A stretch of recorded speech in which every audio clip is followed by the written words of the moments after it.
तो जैसा कि हम बात कर रहे थे कुंडली में लगन और सप्तम भाव में आमने सामने जब भी दो ग्रह स्थित हों, ऐसी कंडीशन में दोनों ही ग्रहों के मध्य एक बहुत ही स्ट्रॉन्ग एनर्जी एक्सचेंज देखने को हमें मिलता है, जिसको हम कॉस्मिक एनर्जी एक्सचेंज बोल सकते हैं। इसी प्रकार से हम इस वीडियो में बात कर रहे हैं, अगर किसी जातक के लगन में बुध स्थित हो और सप्तम भाव में यदि मंगल स्थित हो, तो ऐसी कंडीशन में बुध और मंगल के बीच में जो कॉस्मिक एनर्जी एक्सचेंज बनेगा, इसका कैसा प्रभाव आपकी लाइफ पर आपको देखने को मिल सकता है।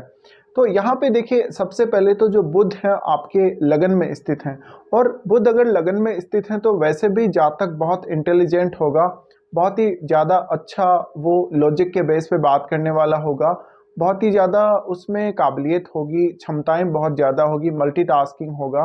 और ऐसे में जब सामने मंगल स्थित हो तो मंगल इसी पावर को और ज़्यादा बढ़ा देता है। ऐसे में आपको और ज़्यादा क्विकली निर्णय लेने में मदद मिलेगी, और बुध की जो क्वालिटीज़ हैं या बुध के जो गुण हैं उनको और अच्छे से आप यूज कर पाएंगे।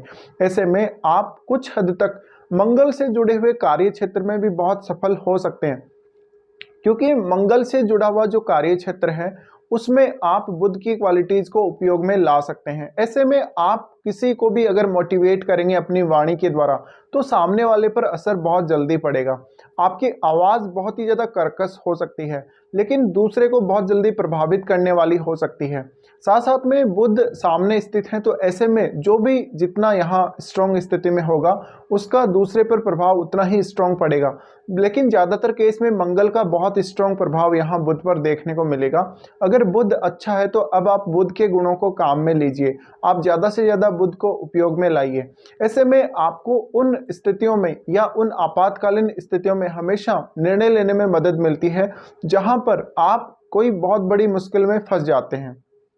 तो इस केस में हम ये भी बोल सकते हैं कि ऐसे जातकों के पास कोई बहुत बड़ा जो समस्या जीवन में आ जाती है या कोई बहुत बड़ी अड़चन ऐसे समय में आ जाती है जब हम ऑलरेडी किसी समस्या में फंसे हुए हैं, तो ऐसे में आपको उन समस्याओं से निकलने में काफ़ी ज़्यादा मदद मिलेगी। आपको क्विकली डिसीजन लेने में मदद मिलेगी, सोचने समझने या निष्कर्ष निकालने में मदद मिलेगी। इसी प्रकार से कम्युनिकेशन पर भी इसका बहुत स्ट्रॉन्ग प्रभाव पड़ेगा। और जहाँ तक बात है सप्तम भाव की, तो सप्तम भाव आपके जीवन साथी का है। इस केस में आपका जो जीवन साथी है आपसे बहुत ज़्यादा तर्क वितर्क और वाद विवाद करेगा, तो मैरिड लाइफ जो है आपकी थोड़ी डिस्टर्ब अवश्य हो सकती है।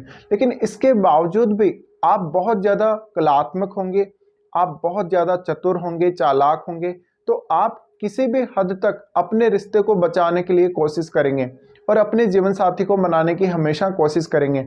लेकिन क्योंकि मंगल बहुत ज़्यादा फायरी है, तो ऐसे में हम उन जातकों का विचार कर सकते हैं। जैसे लोग कोई भी प्रकार के लड़ाई झगड़े में जब होते हैं तो लड़ाई झगड़ा शांत कराने में लगे रहते हैं, जहां पर आपकी एक बात से बहुत सारे लोग प्रभावित हो जाते हैं और अपना निर्णय बदल लेते हैं। इसके अलावा आप किसी भी प्रकार से ऐसी स्थिति जहां पर बहुत जल्दी कोई काम करना हो, बहुत जल्दी कोई निष्कर्ष निकालना हो, बहुत जल्दी कोई रिसर्च वगैरह करना हो, या जहां पे बहुत जल्दी कोई कैलकुलेशन वगैरह करने की आवश्यकता हो, उन मामलों में बहुत ज़्यादा अच्छे साबित हो सकते हो।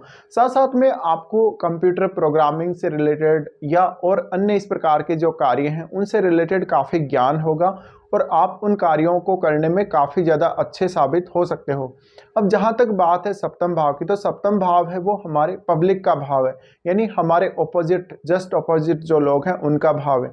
ऐसे में थोड़ा सा आपका जो प्रभाव है कभी कभी ज़्यादा एग्रेसिव पड़ सकता है लोगों पर।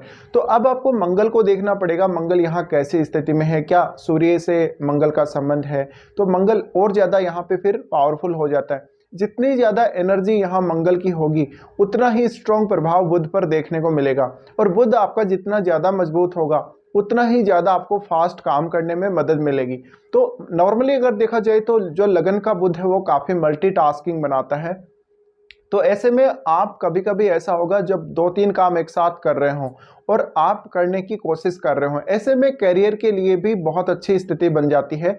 जातक में क्षमताएं बहुत ज़्यादा होती हैं, जातक अपनी क्षमताओं को अच्छे तरीके से उपयोग कर पाता है। लेकिन क्योंकि देखिए थोड़ी परेशानी आपको ज़रूर आती है इस केस में, क्योंकि आप कुछ ज़्यादा ही एक्सपेक्ट कर रहे होते हैं, आपका जो हम बोल सकते हैं एक्साइटमेंट बहुत ही ज़्यादा होगा इस केस में। तो थोड़ा सा यहाँ पे आपको कंट्रोल करना पड़ेगा खुद को, और मंगल की जो एनर्जी आपको मिल रही है उसको सही प्रकार से उपयोग में लाना पड़ेगा। क्योंकि वैसे अगर देखा जाए तो हम सिर्फ लगन और सप्तम भाव को ही कंपेयर करते हुए बात कर रहे हैं, लेकिन यहाँ पे फिर मंगल की दृष्टि है वो वाणी स्थान पर भी पड़ेगी, और क्योंकि बुध है वो वाणी के कारक हैं, ऐसे में आपकी वाणी का प्रभाव बहुत अच्छा होगा, नो डाउट। लेकिन जहां पर बात आती है तर्क वितर्क की, वाद विवाद की, वहां पर आप बहुत जल्दी अपनी प्रतिक्रिया दे देंगे। तो अगर आप किसी भी छोटी से छोटी बात या बड़ी से बड़ी बात से थोड़े से भी नाखुश हैं, तो आप अपनी प्रतिक्रिया बहुत जल्दी दे देंगे। ऐसे में आप फोकस करें ज़्यादा से ज़्यादा बुध पर, और बुध के अनुसार चलें। अगर आप बुध को फॉलो करेंगे, बुध के अनुसार चलेंगे, तो बहुत आपको सफलता मिलेगी।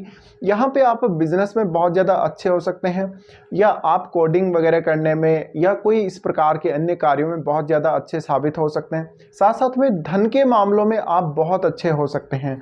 तो आपके पास मनी मेकिंग जो आइडियाज़ हैं काफ़ी ज़्यादा अच्छे हो सकते हैं। अब यहाँ पे आपको मंगल की एनर्जी को बस सही प्रकार से यूज़ करना है। अगर आप मंगल की एनर्जी को सही प्रकार से उपयोग करेंगे, पॉजिटिव वे में उपयोग करेंगे, तो आप बहुत ज़्यादा सफल हो सकते हैं जीवन में, और बहुत ज़्यादा ऊंचाई तक जा सकते हैं जीवन में। अदरवाइज फिर आप तर्क वितर्क या वाद विवाद में उलझ कर रह जाएंगे। तो ये दोनों के बीच में जो एनर्जी एक्सचेंज हो रहा है, उसका कुछ इस प्रकार का प्रभाव आपको देखने को मिलेगा।